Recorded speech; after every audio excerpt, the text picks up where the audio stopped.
L'écho pour tous, présenté par Mehdi Litim.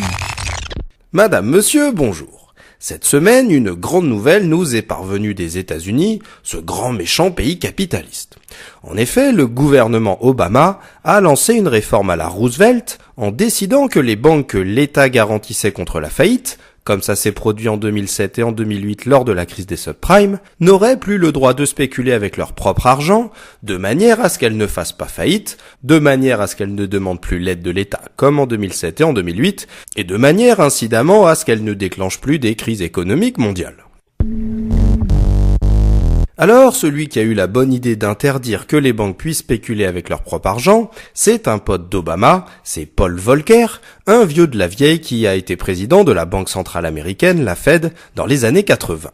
Alors bien qu'il soit démocrate et bien qu'il ne soit pas l'ami des spéculateurs, il ne faudrait pas croire que ce Volcker est un doux rêveur, un de ces utopistes de gauche qui depuis le XVIIIe siècle n'ont rien compris aux lois naturelles du marché et de la société. Non, Volcker, c'est le bonhomme qui, dans les années 80, à la tête de la Banque centrale américaine, la Fed, a tout bonnement décidé de prendre sur lui le déclenchement d'une crise économique mondiale en décidant d'augmenter massivement les taux d'intérêt aux États-Unis de manière à réduire l'augmentation des prix, l'inflation aux États-Unis, qui tournait autour de 13% par an. En conséquence, un peu partout dans le monde, les taux d'intérêt ont fortement augmenté, ce qui a déclenché des crises économiques et du chômage, notamment au Mexique. Merci Volcker. Mais comme Volcker, c'est aussi un vieux de la vieille qui travaillait déjà dans les banques d'affaires dans les années 50 et qui connaît bien la psychologie abrutie du trader qui spécule pour des banques, il sait que le système bancaire le plus stable, c'est celui qui a été mis en place par Roosevelt après la crise de 29 et qui consistait en gros à interdire aux banques de spéculer avec leur propre argent. Parce qu'une banque qui spécule, qui prend des paris comme au casino, c'est une banque qui à un moment ou à un autre va perdre beaucoup d'argent et qui du coup ne va plus pouvoir prêter d'argent aux entreprises et aux ménages. C'est ainsi une banque qui va déclencher une crise économique mondiale, un peu comme en 1929 ou en 2008.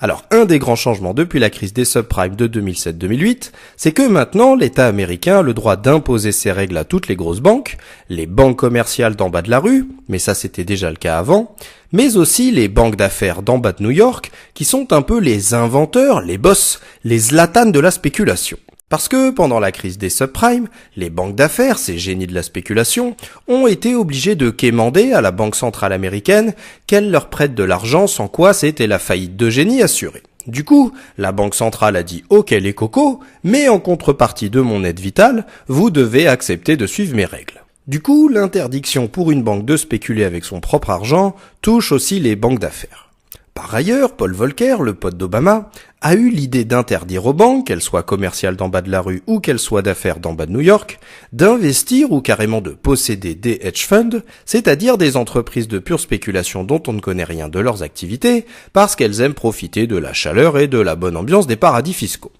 Parce que Volcker, vieux de la vieille, a bien saisi que lors du déclenchement de la crise des subprimes, ce sont en fait les pertes des hedge funds possédés par les banques, ou les pertes d'entreprises possédées par les banques mais qui n'apparaissaient pas au bilan de ces banques, qui ont poussé ces banques à la faillite. Du coup, l'Européen que je suis a du mal à comprendre, parce que normalement c'est nous les gentils, et normalement c'est les Américains les méchants. Mais c'est chez nous que c'est encore la crise, et c'est chez eux qu'on restreint la liberté des banques et de leurs spéculateurs. L'écho pour tous, une chronique écrite et présentée par Mehdi Litim sur Marmite FM 88.4. Vous pouvez nous contacter pour réagir à cette chronique